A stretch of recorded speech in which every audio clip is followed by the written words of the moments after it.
সুপ্রিয় দর্শক, আসসালামু আলাইকুম। স্বাগত জানাচ্ছি দৈনিক সকালের বার্তা 24.com এর পক্ষ থেকে। দেশ এবং দেশের বাইরে থেকে যারা এই অনুষ্ঠানটা দেখে থাকেন সকলকে প্রীতি এবং শুভেচ্ছা জানাচ্ছি। ঢাকা থেকে এবং টাঙ্গাইল থেকে প্রকাশিত দৈনিক পত্রিকাগুলোর প্রধান প্রধান শিরোনাম নিয়ে হাজির হওয়ার চেষ্টা করি আপনাদের সামনে। আমি আলমগীর হোসেন। টাঙ্গাইল থেকে প্রকাশিত দৈনিক পত্রিকাগুলোর প্রধান শিরোনামে কি থাকছে?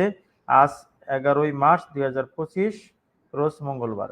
মুসলিমের কণ্ঠ পত্রিকার প্রধান শিরোনামে থাকছে, টাঙ্গাইলে আওয়ামী লীগ নেতার বাড়ি দখল করা সাবেক সমন্বয়ক মিষ্টি 4 দিনের রিমান্ডে।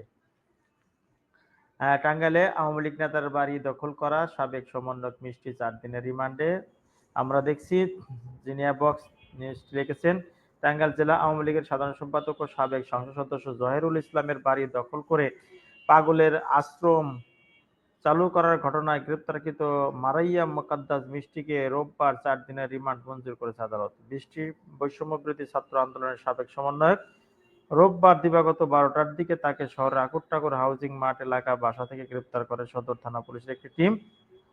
টাঙ্গাইল সদর থানার ভারপ্রাপ্ত কর্মকর্তা ওসি তানভীর আহমেদ জানান, জিজ্ঞাসাবাদের জন্য 7 দিনের রিমান্ড চেয়ে মিষ্টিকে আদালতে পাঠানো হয়।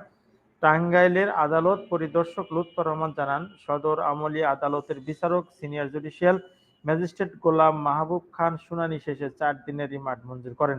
পুলিশ জানায়, রোববার রাতে সাবেক সংসদ সদস্য জহিরুল ইসলামের স্ত্রী বাদী হয়ে টাঙ্গাইল সদর থানায় একটি মামলা দায়ের করেন। এতে আসামি হিসাবে মারাইয়াম মোকাদ্দাস মিষ্টির নাম উল্লেখ করা হয়। এছাড়া তার সহযোগী আরও অজ্ঞাত 8 থেকে 9 জনকে আসামি করা হয়েছে। বাদী রওশন আরা খান মামলার অভিযোগে বলেন, গত 8ই মার্চ সকাল আনুমানিক 11টার দিকে টাঙ্গাইল শহরের আকুরটাকুর পাড়া ছোট কালীবাড়ি সড়কে তাদের 5তলা ভবনের কেসি গেটের 6টি তালা ভেঙে মারাইয়াম মোকাদ্দেস সহ অজ্ঞাতনামা 8 থেকে 9 জন ভবনে প্রবেশ করে। তারা নগদ 5 লক্ষ টাকা, 10 ভরি স্বর্ণালংকার চুরি করে নিয়ে যায়। এছাড়াও আসবাবপত্র ভাঙচুর করে আনুমানিক 50 লক্ষ টাকার ক্ষতি সাধন করে।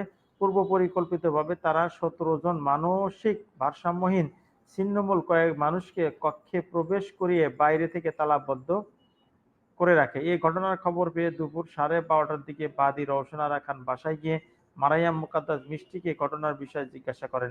এ সময় মিষ্টি ক্ষিপ্ত হয়ে রওশন আরাকে বলেন, এই বাড়িতে বসবাস করতে হলে 10 কোটি টাকা চাঁদা দিতে হবে, অন্যথায় আগামী 7 দিনের মধ্যে বাড়িটি পুড়িয়ে দেওয়ার হুমকি দেয়।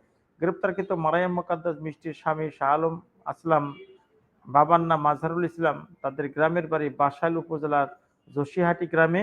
প্রসঙ্গত, মারাইয়াম মোকাদ্দাস মিষ্টির নেতৃত্বে গত 6 ফেব্রুয়ারি জেলা আওয়ামী লীগের সদ্যপ্রাত